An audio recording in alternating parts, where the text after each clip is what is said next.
of us have a story to tell.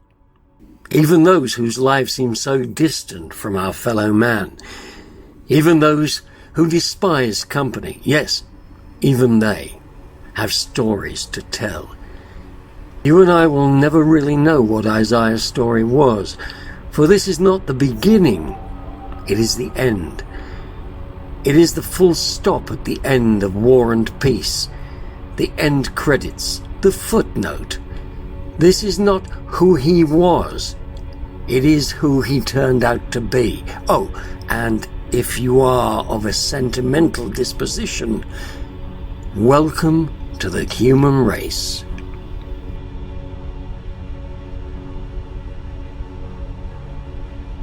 A tap drips. The tap is old, worn and lime-scaled. It drips into cold, fetid water, upon which a layer of grey scum floats. As we pull back, we see that lying in the bath is the still, seemingly lifeless naked body of Isaiah. Isaiah is an indeterminate 70 to 90. He has chicken flesh skin, the color of cold potatoes. His skin hangs uncomfortably off his frame, as if reluctant to be associated with Isaiah himself. If Isaiah breathes, then it is a sparrow's breath, and no more.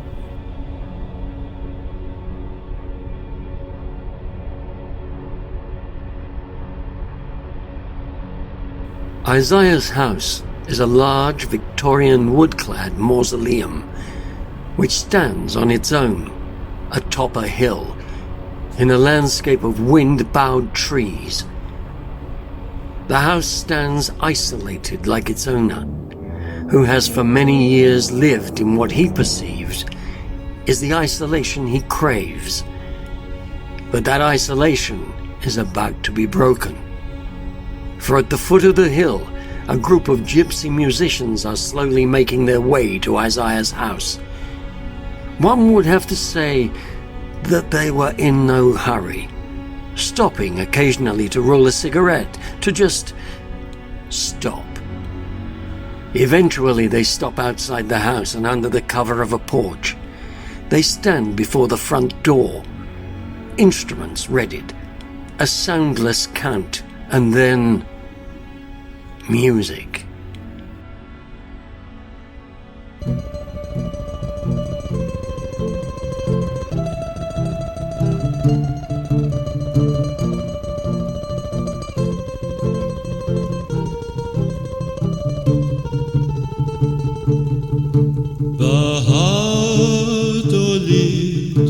Я ту живу, про неї думаю не раз. Багато літ тому назад вона пішла, я не тим рад. Це так, ой, знаю я, як довго я її. Isaiah's hallway is dominated by the front door with its stained glass window panels, casting a rainbow of light onto this otherwise museum-like scene. On the other side of the door are the band, whose shadows move in time to the rhythm of the song.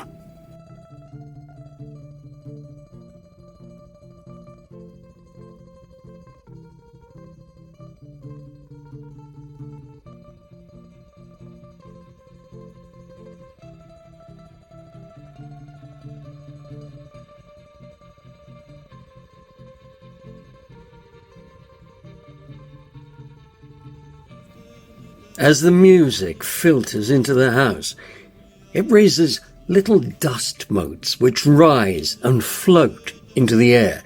One in particular drifts on the waves of music up the long staircase, finally swirling up and into the bathroom.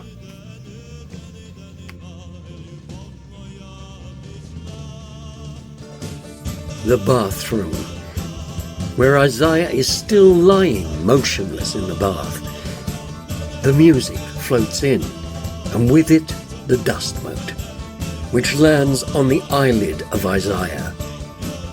Slowly his chest lifts, and he lets out a sickly wisp of air which sends the dust mote hovering over the bath, where it finally descends and is consumed by the grey waters. Isaiah's eyelid flutters open, first one and then the other. He looks straight at the frog sitting motionless in the bath. The frog stares back at him. Isaiah becomes aware of the music and tilts his head to one side. After several seconds, Isaiah's hands slowly appear either side of the bath, and with trembling motions he pulls himself out of the bath, standing for a while like a skeletal Poseidon. He slowly climbs out of the bath, and wrapping a grey towel around himself, shuffles to the open door. Isaiah leans on the banister and looks down to the hallway below. The music drifts up, snaking its way between the dusted balustrades like a sonic snake. Reluctantly, he makes his slow descent to the hall, passing old faded pictures. Occasionally, he has to step over piles of old newspapers, piled and bundled together, collections of other lives, other stories, not his.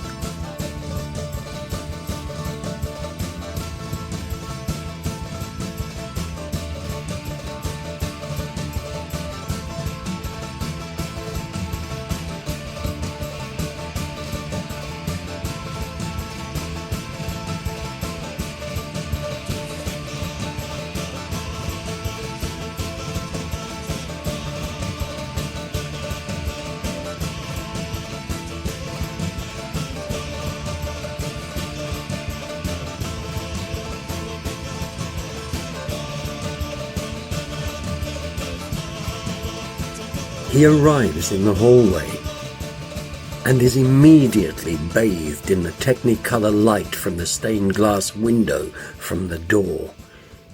He is almost saintly looking. He hesitates. The music stops. Stillness pervades. Isaiah waits. Then, in a dry voice, like a twig being rubbed against a damaged drum, he speaks. It is a voice that has remained silent for so long that it is all dust and cracks and groans. "Hello? Is there anyone there?" He waits. No reply. He tightens the towel tighter around himself.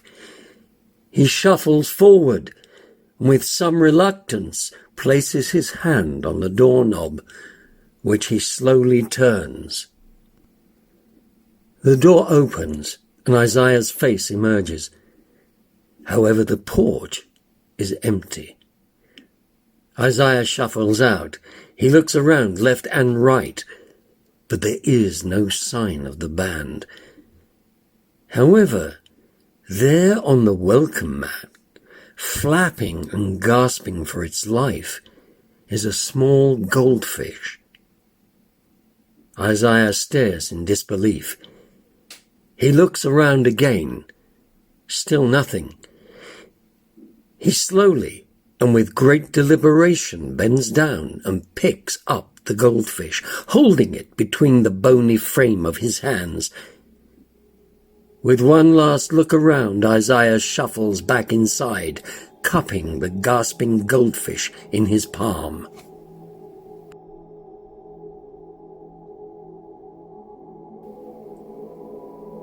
Isaiah shuffles his way back up the stairs and to the side of the bath, looks at the grey cold water and at the fish almost still in his palm.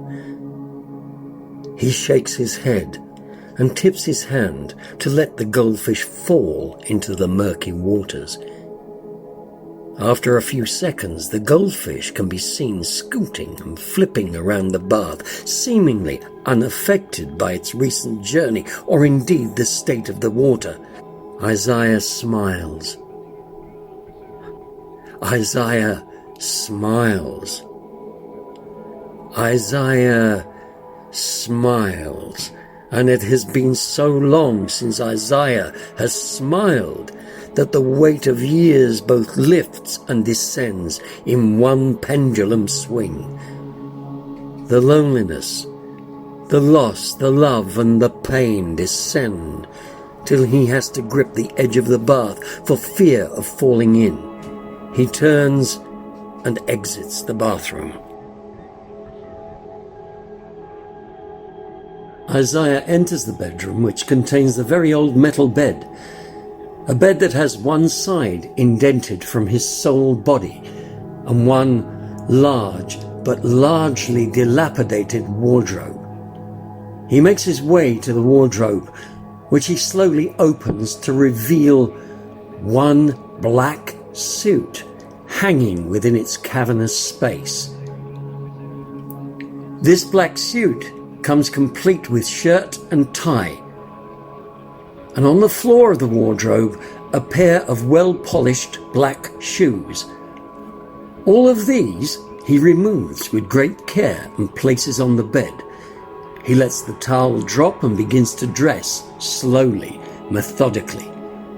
Eventually he walks to a dresser and takes a small pot of hair cream, Brill cream for those who like detail, which he now liberally applies to his wispy hair before taking a comb to it and parting it neatly down the center. He looks at himself in the mirror, and for a fleeting moment he sees himself not as he is, a man who has crept to the corners of his life, but a young man on the verge of everything. He shuts the wardrobe. Isaiah emerges from the house and with great care locks the front door. He is about to take the key but stops and reinserts it into the lock where he leaves it.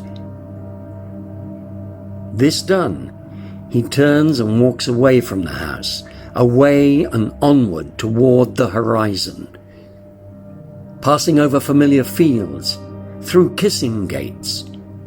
If anyone was watching, especially anyone who knew him, they would say, "Hey, that's Isaiah! He has a spring in his step!" But there is nobody to see Isaiah. Isaiah arrives outside a cinema. Why he is here, he has no idea, but here he is nonetheless. The cinema is old, Art Deco in style. There's no sight nor sound of anyone else, no posters advertising the show or forthcoming attractions, but Isaiah walks straight in. Isaiah walks down the outside aisle of the cinema, whose red plush seats are all empty. The cinema is small but splendid. Red dominates the walls and floor, and a ruched curtain hides the screen lit up by lights. Isaiah finds a row midway down the cinema and shuffles along to the center. He takes off his hat, places it on a sink beside him. He settles down. The lights dim, the ruched curtains rise, and a film begins. Isaiah is intently watching the screen. At times his face is animated by laughter. Sometimes sadness creeps over his face. At one point, large tears fall down his cheeks, and an immense sorrow overwhelms him. But the film rolls on, and eventually a slow smile spreads over his face. Turning to the film, we see a young boy, Isaiah, walking, holding hands with a man, his father. In his hand, Isaiah is holding a plastic bag with a goldfish inside, and in the distance we can make out a small fair, at the entrance to which a gypsy band is playing. Not just any gypsy band, of course. The film flickers to an end, and the words, "The End," are projected onto the screen. House lights go up, but in the auditorium there is no sign of Isaiah. In his vacated seat, a small goldfish is flapping. A hand picks up the fish and then Isaiah's hat. The hat is turned over so that the bowl is revealed. It is full of water. The goldfish is dropped into water where it circles. The gypsy accordion player places the hat upon his head. It is a perfect fit. He looks straight at the camera and winks.